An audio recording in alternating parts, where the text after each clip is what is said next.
Assalamualaikum warahmatullahi wabarakatuh. Salam sejahtera bagi kita semua. Perkenalkan, nama saya Sutrisno Heru Sukoco. Saya Widya Iswara di Pusbindiklat LIPI. Pada video pembelajaran kali ini, kita akan mempelajari tentang jurnal ilmiah dan manajemen referensi. Ada 3 topik bahasan di dalam materi ini. Yang pertama adalah pengenalan e-jurnal, kemudian yang kedua adalah prosedur dan praktek submit naskah, dan yang ketiga adalah manajemen referensi. Kita mengawali pengenalan e-jurnal terlebih dahulu, Bapak Ibu sekalian. Tetapi sebelumnya ada hal yang perlu kita pastikan terlebih dahulu. Apa sih sebetulnya jurnal ilmiah? Oke, karena kita harus terlebih dahulu memahami arti dari jurnal ilmiah sendiri. Oke, merujuk pada pedoman karya tulis ilmiah yang diterbitkan oleh LIPI, majalah ilmiah atau jurnal ilmiah adalah majalah publikasi yang memuat KTI yang secara nyata mengandung data dan informasi yang memajukan iptek dan ditulis sesuai dengan kaidah-kaidah penulisan ilmiah serta diterbitkan secara berkala. Oke, perlu digarisbawahi ya, ditulis dengan kaidah-kaidah penulisan ilmiah dan diterbitkan secara berkala. Oke, selanjutnya perubahan paradigma dari pengelolaan jurnal secara konvensional atau cetak dengan perkembangan teknologi sekarang beralih ke pengelolaan jurnal secara elektronik. Nah, pertanyaan berikutnya, apa itu e-jurnal? Dan kenapa harus e-jurnal, Bapak Ibu sekalian? Oke, e-jurnal. Kita memahami e-jurnal adalah proses pengelolaan penerbitan naskah ilmiah ya, atau naskah melalui suatu proses diawali dari pengiriman, kemudian penelaahan, penyuntingan, dan penerbitan melalui sebuah aplikasi. Oke, ada banyak aplikasi yang digunakan, ya, seperti Topaz, kemudian ada OpenACS, kemudian ada ThePubs. Tetapi di Indonesia sendiri yang paling populer digunakan adalah Open Journal System atau biasa dikenal dengan OJS. Dan ternyata fitur-fitur yang disediakan oleh OJS ini cukup memadai. Maka kenapa aplikasi ini begitu digemari dalam proses pengelolaan jurnal secara elektronik, terutama di Indonesia. Selain itu, aplikasi ini bersifat gratis. Nah, satu hal, kenapa harus e-jurnal, Bapak Ibu sekalian? Nah, di awal kita berbicara masalah kenapa harus e-jurnal. Ternyata e-jurnal sendiri memiliki banyak keuntungan. Ya, baik bagi penerbit maupun autor, termasuk juga visibilitas dan aksesibilitas. Dan e-jurnal ini juga salah satu pemenuhan persyaratan untuk akreditasi, termasuk peningkatan daya saing. Kita mulai dari benefit atau keuntungan bagi penerbit atau autor. Bagi penerbit sendiri, proses penerbitan dengan elektronik jurnal atau secara elektronik jurnal ini akan mempermudah proses sehingga proses penerbitan menjadi lebih cepat, biaya penerbitan dan pengelolaannya lebih murah, kemudian distribusinya tentu saja akan lebih cepat dan murah. Sedangkan bagi autor atau penulis, nah, penantian keputusan penerimaan tulisan menjadi lebih cepat. Kemudian diseminasi tulisan juga menjadi lebih cepat, lebih banyak orang yang akan membaca tulisan yang dipublikasikan. Itu beberapa keuntungan yang diperoleh dengan penerapan pengelolaan jurnal secara elektronik. Kemudian dari visibilitas, aksesibilitas, dengan adanya pengelolaan jurnal secara elektronik, ya, dimanapun, kapanpun, siapapun bisa mengakses selama tersedia jaringan koneksi internet, Bapak Ibu sekalian. Dengan mudah, seseorang bisa akan melakukan pencarian melalui search engine. Dan dengan sendirinya, jurnal, bahkan tulisan yang diterbitkan pada jurnal tersebut akan mudah diakses, bahkan disitir oleh orang lain. Berikutnya, pemenuhan persyaratan. Ini juga menjadi keuntungan tersendiri kenapa harus menerapkan e-jurnal. Pengelolaan jurnal secara elektronik menjadikan persyaratan pada proses akreditasi jurnal nasional. Karena salah satu poin persyaratannya mengharuskan jurnal diterbitkan secara elektronik.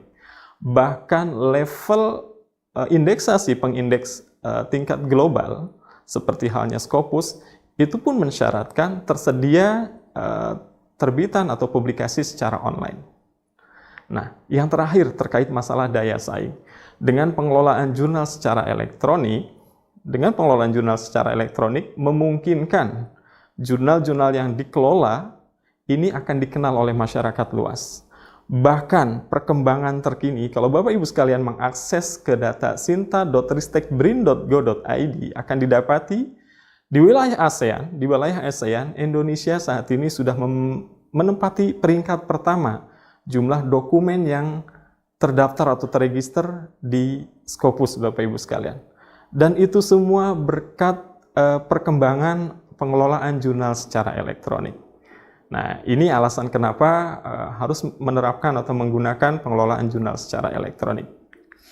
Kemudian, kalau Bapak Ibu sekalian mengakses Directory of Open Access Journal, kita akan bisa melihat posisi Indonesia saat ini berada di peringkat pertama, ya, dari sekian banyak jurnal-jurnal yang diterbitkan oleh negara lain di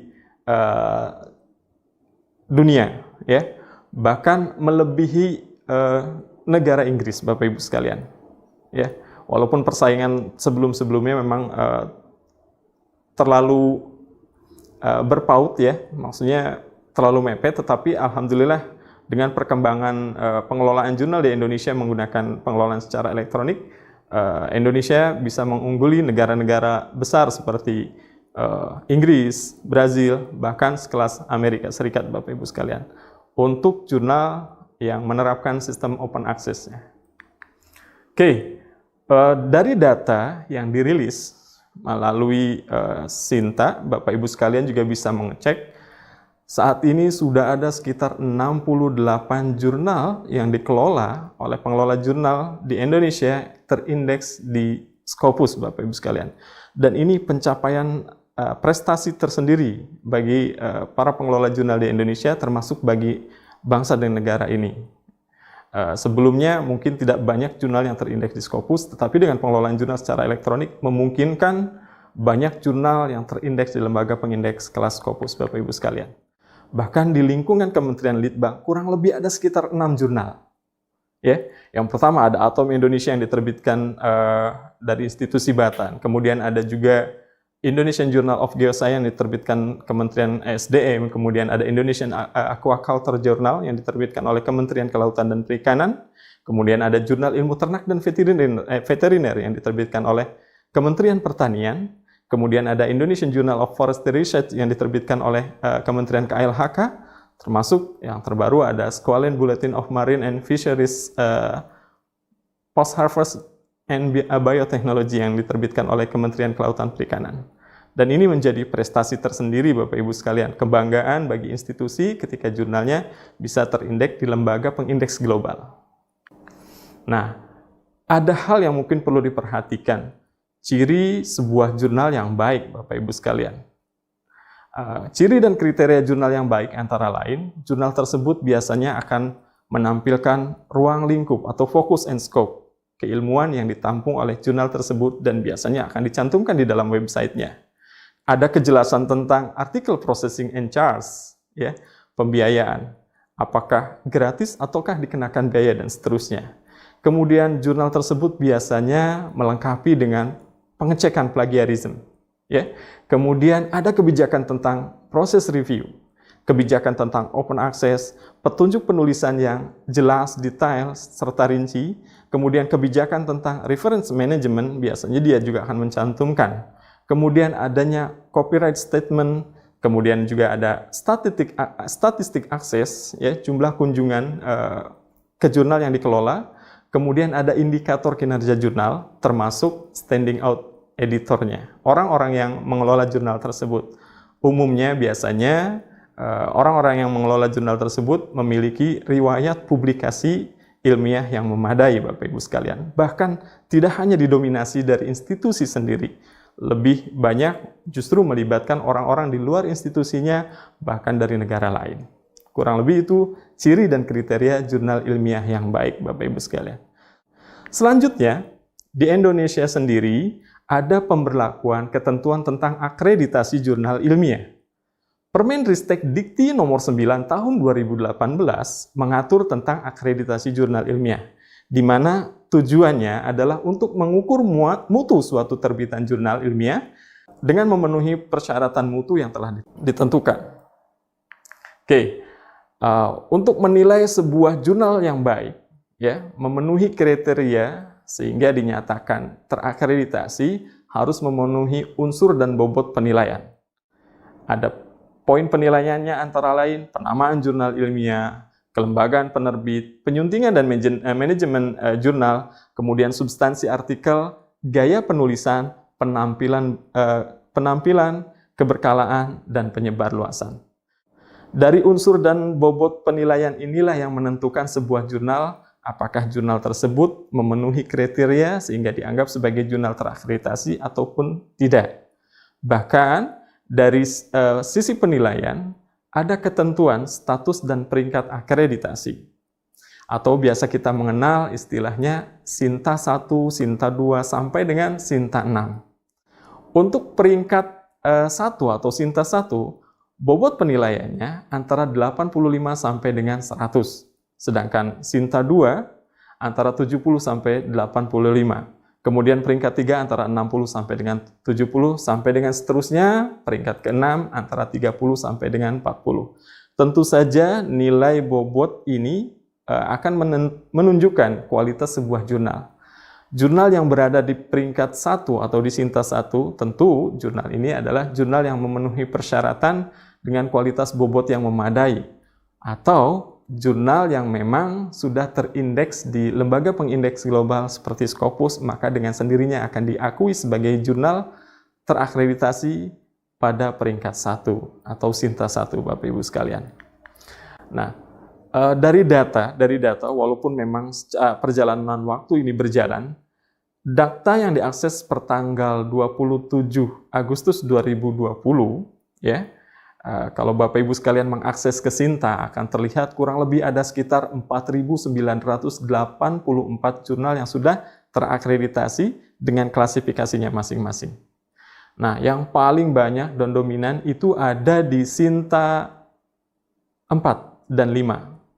Ya, Sinta 4 kurang lebih ada sekitar 1.647 jurnal, kemudian di Sinta 5 ada kurang lebih sekitar 1.326 jurnal terakreditasi. Ya, sedangkan jurnal yang memiliki bobot terbaiknya berada di Sinta 1 dan Sinta 2, jumlahnya kita harapkan ke depan akan bertambah. Dan ini pun menjadi pilihan Bapak Ibu sekalian ketika akan mempublikasikan karya tulisnya, sebaiknya memilih jurnal-jurnal yang memang secara penilaian berada di Sinta 1 maupun Sinta 2, Bapak Ibu. Oke. Nah, ketentuan ini pun diatur pula pada Peraturan LIPI nomor 14 tahun 2018. Ya.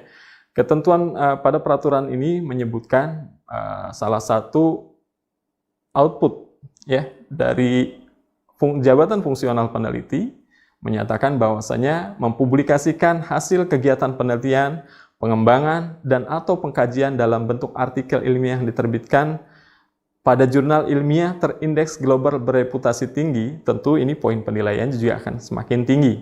Ya. Sedangkan karya tulis ilmiah yang diterbitkan pada jurnal ilmiah terindeks global bereputasi menengah, nilainya kurang lebih sekitar 40 poin. Ya. Kemudian jurnal ilmiah terindeks global bereputasi, ini nilainya 35. Nah, klasterisasi atau klasifikasi dari pembagian peringkat ini sudah umum kita ketahui Bapak Ibu sekalian. Ya. Kita mengenal istilah jurnal ilmiah bereputasi dengan melihat statusnya, apakah dia terindeks di lembaga pengindeks bereputasi tinggi, terindeks di lembaga pengindeks bereputasi sedang atau rendah. Nah, apa saja sih yang termasuk pengindeks bereputasi tinggi? Salah satunya adalah Thomson Reuters, kemudian ada Scopus, dan lainnya yang setara. Sedangkan pengindeks bereputasi sedang, antara lain ada DOAJ, kemudian ada ERIC, ada Copernicus, ada ProQuest, EBSCO, dan seterusnya. Kemudian pengindeks bereputasi rendah, antara lain ada Google Scholar, kemudian ada Portal Garuda, ada ISJD, ada Morarev, dan seterusnya Bapak Ibu sekalian. Nah, ini sebagai acuan bagi Bapak Ibu sekalian ketika akan mempublikasikan karya tulisnya, paling tidak kita bisa melihat apakah jurnal tersebut sudah terindeks di lembaga pengindeks bereputasi tinggi maupun sedang, Bapak Ibu sekalian.